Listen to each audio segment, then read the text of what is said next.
Hello, magandang hapon mga lalabs, mga vayots. Magandang gabi Pilipinas, Luzon, Visayas, in Mindanao, sa mga kapwa ko OFWs around the world. Hello, magandang umaga at tanghali sa inyong lahat. At ito, topic natin ay, may chismis. May post si Jason sa kanina dyan sa Pinas, mga 4-5 hours ago, na nagtatanong, hindi naman tinutukoy na totoo, nagtatanong lang si Jason sa kung totoo ba daw na na-hate stroke si Speaker Martin Tambaloslos Romualdez Crocodilos at itinakbo daw sa St. Luke's Hospital. Kasi daw, masyado daw maingay ang chatter. Masyado daw maingay sa chatter, ganyan. So, totoo ba ito? Siyempre po, hindi po yan nila isa sa publiko. Kagaya ng nangyari kay Marcos Jr., kay BBM, sa ating pinakamamahal na presidente, dahil mahal ang bilihin sa kanyang administrasyon. Ganon din si Jason sa din yung mga palabas noon nang nagpo-post ng mga blow code na yun, no? Kung ano-ano pa. So, dini-deny din yun. At yung nga kay Boying Rimulya, na kung makikita talaga natin si Boying Rimulya nung sa loob ng ilang buwan, sabi nga ni Maharlika nakumatos, oxygen na lang yung nagbibigay ng hininga sa St. Luke's Lindi. O mano daw yun, sabi ng puting ahas ni Maharlika. Hindi nga yun inilabas Yun talaga makikita mo nang nanggaling talaga si Boying Rimulya noon sa matagal na pagkakasakit. Akala nga natin tatawid na sa kabilang buhay. Nagpapaalam lang sa sambayanan. Aba hanggang ngayon. Hanggang ngayon nga hindi nga nagpapakita sa taong bayan na yung nagla-live na ini-interview, mga ambos interview. Wala, si Boying Rimulya. So talagang may sakit at hindi pinapaalam sa publiko. Which is karapatan natin yun bilang taxpayers at nagsasahod kay Boying Rimulya. Hindi din pinaalam yun ng Marcos government, yung ilang bisis siyang nadala sa doktor. Di umano. Ito pa kaya kay Boying Rimulya ang ibabalita? Siyempre hindi yun. Hindi sila magbibigay dito ng mga statement. Yung mga na yan, yung media na bayaran, hindi yan magbibigay. Bayad yan para izibir ang mga putang ng bunganga ng mga hinayupak na yun. So sabi pa dito ni Jason sa, will the office of the speaker issue a statement please? Asa ka po, Tay J. Hindi yan mag-i-issue. Tatahi ang mga bunganga ng mga yan. Kung hindi naman totoo, pakisabi po kung ano ang totoong physical o medical condition ng fourth highest official of the Republic. We deserve to know.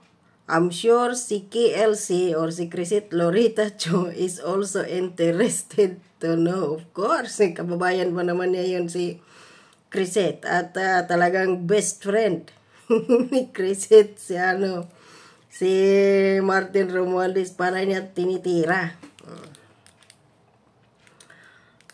Wala yan. Hindi yan magsasalita ng kung ano yung mga issue. It is tama si Tatay Jason sa karapatan natin. Pero hindi yan ibibigay. Sila, takot sila na baka isipin ng taong bayan, may pala. May masamang karamdaman si Martin Romualdez, si Bongbong Marcos. Kikita nga natin si Bongbong Marcos pag minsan, di ba, ini-interview, mukhang wala pang hilamos. Tapos, namamaga. Pag minsan, namamaga yung mukha, pati mga mata. Saka kasing hot siguro yon. No? So, bakit nga ba, kung totoo ito, hate stroke? Hindi yan. Dahil lang panahon ngayon sa Pilipinas, hindi din naman tayo dyan ngayon, tawag dito, hindi summer. At December ngayon, medyo iba ang klima.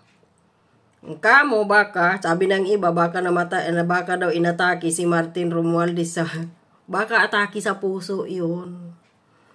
Or, dahil nalaman niya na si Gloria Arroyo na pinatalsik niya, yun ang ipapalit sa kanya. Baka ganyan, no?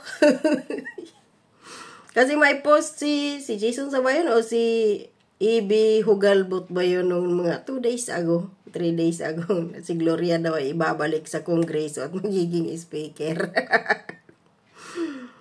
At isa siguro sa napag-usapan kamakailan sa fellowship meeting nila dyan sa Malacanang. At ang balita na ito ay kahapon pa pala to.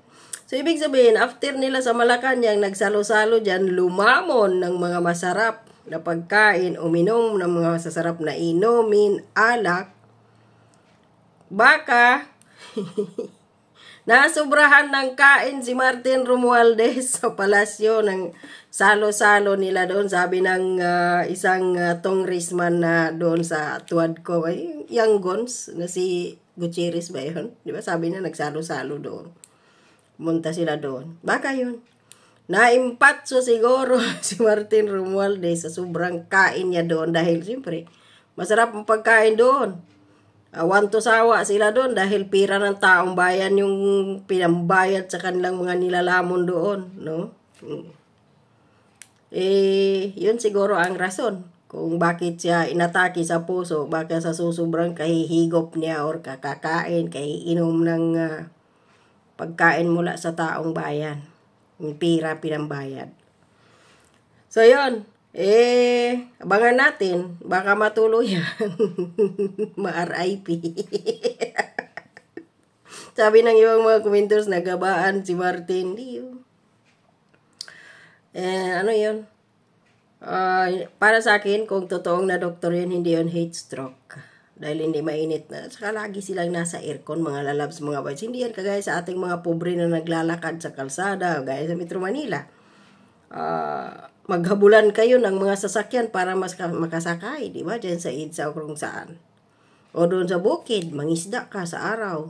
Or maglinis ka ng bukirin. Palayan, maisan, basta kung ano-ano na. No? So, hindi sila ganun. Nasa aircon sila. Paglabas lang sa sasakyan nila na may air condition, pasok din sila sa isang gusali. Or kung saan sila punta, air condition na naman. So, hindi ito heat stroke. Baka atake sa puso sa sobrang lamon niya doon sa Malacanang. Dahil after ito nila sa Malacanang, nagsalo-salo, inatake siya baka mabalitaan lang naman natin na kumatos na to.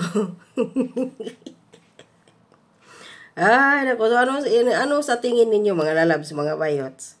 Ang pagtatanong ni Jason sa dito. Pero sa akin, hindi talaga yan maglalabas ng statement.